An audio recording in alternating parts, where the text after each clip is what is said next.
it also makes you disciplined. And once you're disciplined, like you're like a sharpened sword, man, like a well-tempered blade, and then you can go out there and operate in the world.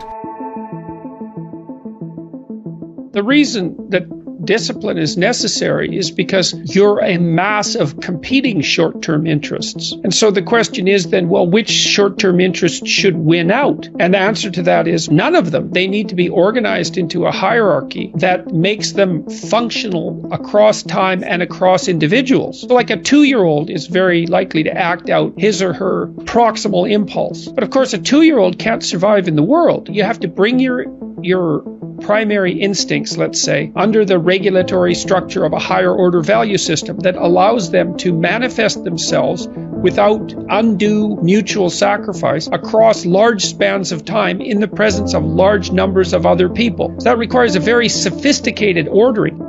A meta-narrative is necessary to unite subcultures so that they can operate peacefully and within the same space. The same thing applies within you, because you're like an internal coalition of warring single-minded tribes, and they have to all be brought under the organizational structure of long-term collective vision. And in order to do that, you have to be disciplined. And any discipline, technically speaking, is an attempt to bring all those competing short-term impulses under a larger scale and more inclusive framework. You do that, and then, well, that's actually what gives you freedom. If you're going to mess around with very complicated and dangerous matters, you should really put your life together. We also know that the higher your conscientiousness, the lower your neuroticism. Conscientiousness does seem to keep neuroticism in check. And so I would say, and have said this to many people, clean your room, organize your life, get a routine, get up every day at the same time, go to bed at the same time, establish disciplined habits. That will help a lot. Schedule, and here's how to use a schedule. Use a calendar, but don't use it as a tyrant. You want to use your calendar as if it's your confidant and advisor. And what you want to do is use the calendar, sit down, and open the calendar and think, okay, well, here's what I'm going to do. I'm going to design a week of days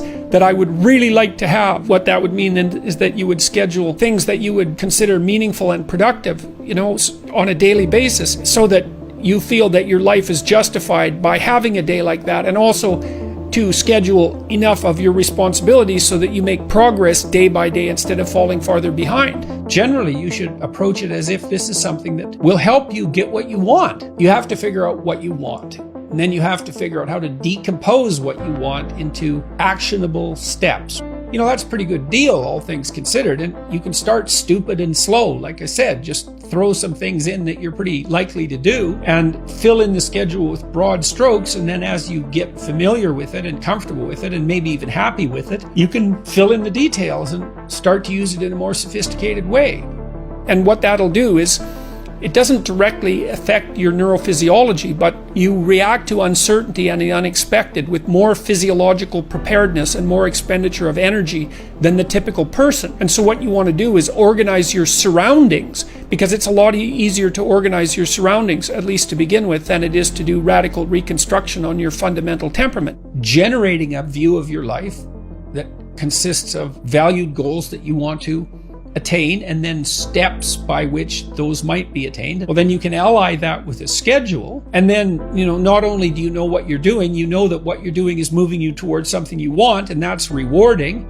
You need to have a primary discipline. It's absolutely necessary to succeed in life. Now, once you have a primary discipline, then you can branch out and become a multiplicity in your disciplined approach, and then you're absolutely bloody unstoppable.